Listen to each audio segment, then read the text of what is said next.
Sonic the Hedgehog is about to die. I'm kidding. Hedgehogs are scarce in the Netherlands because they're not safe in nature and they're not safe in gardens, except for people who have special gardens. I don't know.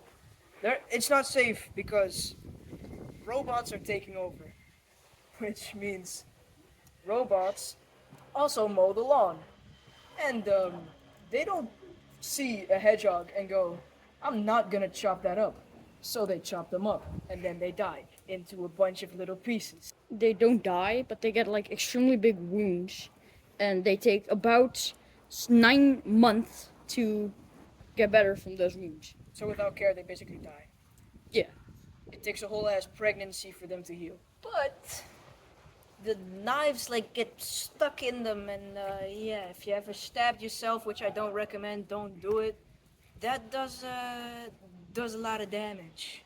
That hurts, depending on where you stab. But hedgehogs are small, so it's easy to hit vital organs, and they're very scarce right now.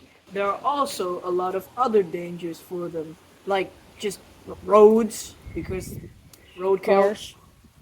just cars don't see hedgehogs from that high, especially trucks, I think. And cats, poison people put on their plants to keep them safe from snails or other animals, and just generally nature. Yeah, because the hedgehogs, like the snails, eat the poison, and then the hedgehogs eat the snails, and then they have the poison inside of inside of their body because it was inside of the snails. And they also die to freaky ass worms who go into their lungs and eat them from the inside. And now I have an image in my head and it is gross. Fun fact, an adult hedgehog has around 7,000 to 8,000 spikes. So yeah, step on one, go see how much it hurts. So hello. I'm gonna be interviewing you today. I have a few questions, but the first question is, who are you? I am Marianne Wiesekompier, and I'm head of the Hedgehog Rescue and Sanctuary SBS in Schoonhoven. Okay. Do you have any people that help you? And so yes, how many? We have a lot of volunteers, about 20 volunteers during the season, and in baby times we mostly have 40 volunteers because we have a lot of babies who have to be fed every 2 hours. So we need a lot of people. That's a lot of people. Is it hard? Is the working hard? It's a really hard work. It's not a job, it's a lifestyle, because you can't just say, well, today I'm not feeling into taking care of hedgehogs. It's a lot of work. They're all sick hedgehogs. They need a lot of attention. Mm-hmm. It's a lot of cleaning out, medication. It's just a lot of work. It's just like you work in a hospital and you just think, nah, I don't feel like. You never have a day off. Yeah, it's like that. What are the most common like things that are wrong with the hedgehogs, like wounds, sicknesses? Okay, well, the most common issues in wounds is robot mowers and like the string mower things. It's all the robotic mowing stuff. Because hedgehogs, they can't defend themselves, and if you do it in the night early in the morning or late at evening, hedgehogs get wounded and they're severely wounded. Yeah. Yeah. Mm-hmm. What are the most common sicknesses? It's roundworm, lungworm, heartworm. Like worms, parasites is the most common disease. And and sometimes it's dehydration and emaciation, that they don't have enough food. Mm-hmm. Yeah. How many hedgehogs did you like take care of and rescue the past year? We had 100 hedgehogs in the sanctuary last year. That's only SBS. And then we set free 73. That's a lot. And they are all healthy and happy. And some of them are still in the sanctuary because they're not set free yet. But we lose about 20% every year. That's a lot. Sad. Yeah. Mm-hmm.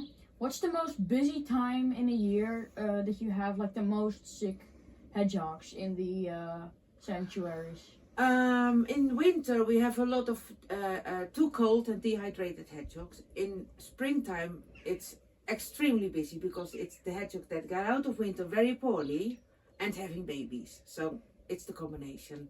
Then of course late in spring it's babies again. In summer it's dehydrated hedgehogs, and in autumn it's babies again. But the most busy time is spring, with all the babies and all the sick hedgehogs and all the because slugs the that are winter. coming out because they all have the parasites. So it's yeah, it's like also the poison that people like spray on their exactly. on their crops, You are so and right. then snails eat them, and then hedgehogs eat the snails, and then the hedgehog get the poison Poisons. of the snail poison in their body, and then they get sick of Exactly. it. You got that right. Yeah, Mhm. that's a big problem. Do you have like daily routines for the hedgehogs? Well, if it's not baby time, we start 6 in the morning. It's medication time. Then 8 o'clock in the morning, it's checking up time. 10 in the morning is the big round. It's cleaning out all the cages, weighing the hedgehogs, making sure they get enough food for the rest of the day, setting stuff ready for the rest of the day. Then at 5 in the afternoon, they get medication again. We weigh the hedgehogs that are very poorly. We weigh them 2 times a day, other ones just once a day. And then before night, before I go to sleep, I check up on the hedgehogs. Sometimes give them some fluids if they're dehydrated. And if they're very poorly, I have to do that again at 3 at night. So that's a lot. very early. And with babies, I have to get out of bed every 2 hours because they have to drink every 2 hours. Yeah. So that's really busy. That's really busy. So like, where do you take care of the hedgehogs, and where do they like go? Because I don't think they go after like they're like great again. After they got taken care of, they're not sick anymore. I don't think they can instantly go to the nature. They first have to like get like they first have to like get used to being in the nature again. They have to adjust to normal Yeah. wildlife. That's true. First of all, yeah, of course they're in the cages, sometimes even on a heating pad because they can't keep up the temperature. Mm-hmm. And first of all, we take the heating pad away because their temperature is steady.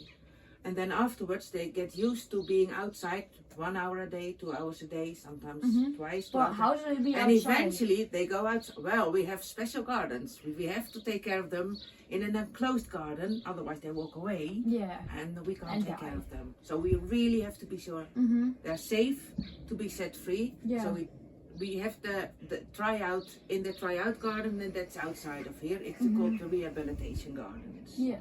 And we have, luckily we have like 20, altogether 20 rehabilitation gardens. That's insane. Yeah, this was the interview. Thanks for answering this greatly. Thank you so And, very much for asking me. Yeah. And now, I guess I'm gonna like take a look for myself. These are the rehabilitation gardens. This is one of the smallest ones because he's just starting to get used to being outside. This is one of his houses, and he's inside of this one. This is Leon.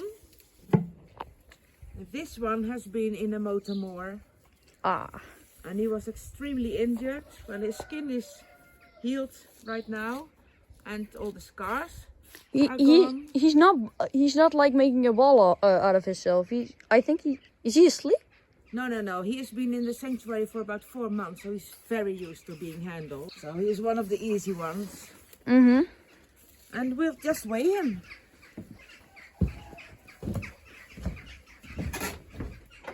That's the weighing plate. 1,390 grams. That's really great, I think. So yes. Somebody was- woke up. yeah. Somebody woke up over there. Oh, lovely. He was nearly half when they found him because he was extremely sick, full of infections and wounds. What's the sound that he's making? He's lucky. He's happy. He's just a happy guy. Can I pet him? No, you need to have some gloves on it. That's a great idea. Very, very vulnerable for yeast Vulnerable. infections. And if you have yeast on your hands, the hex can get really sick. So, like, can I now pet him with the? Yeah, you can pet him, and he's a really happy guy. And you can see he's used to be handled. Yeah, he's very used to be handled. So that's very cool. Yeah. And then, He can be set free in about 3 weeks. that's really nice. And in the last weeks, we won't handle him at all. But so we he'll have- be free until we're wild again. So we have one. So we have 1, 2 back there. You have, Yeah. and then 3 in front of here, and there's a then really big one there. 4 really big one. Really big one there. Really big one. Okay, 5. 5, 6, 7. There are 2 Six, small ones for the babies. Yeah. So 2 small babies, and then 7 for just normal. Yeah. So those were the gardens. Those were the gardens. Can I also hold a hedgehog myself? Definitely. If you put new gloves on. Yes, I will. I'll take this one. I told you. I'm put on new gloves so I New can hold the gloves. hedgehog myself. Yeah. The hedgehog out of this one. She's called Sam. She's very, very good in your hands. And she's quite well at the moment. She's in doing here. well. Yeah, she's doing well. So now the hedgehog lady, that's how we call her, is getting out another hedgehog for me to hold and pet. And this one is a little bit This Sam. less She's not doing good as Neon, Yeah. but she's doing fine right now. She's doing getting better. Yeah. Yeah. And how long can she also go into the garden? I think she has to wait for another 2 weeks. Because she still has some internal parasites, and we really have to make sure that all the parasites are gone, and then she can go outside. In the beginning of the week, she didn't even drink enough, so we had to give her subcutaneous fluids. But at this moment, she's doing really, really well. She's drinking enough. She got her medication. She's really fine. So that's nice. And then, like, she's doing like fine. Her spikes on the side are like really chill right now, but the spikes on like this part are really like high up and Yeah. like pointing at me. It means that she still has a bit of a tummy ache because of the internal parasites. Yeah. So she's not really relaxed yet. Yeah, that's not nice for her. Okay, so we put her back into bed. Yes. Look at the pretty face. I can't really. Oh. Hello, darling. Let me see your snout. Poke out, poke out. Look No. out. No. Well, she's going to bed because they're nocturnal, so we are waking her up. That's okay. And then Flea gaze. We willen geen. Mosquitoes. No That was, flies, no mosquitoes. that was the interview. I hope I have to thank you very, very much for letting us film the gardens, for letting us film the sanctuaries and just the entire place. Thanks for the interview. Until next time. You're very welcome. Thank you. See Bye. you next time. Bye bye.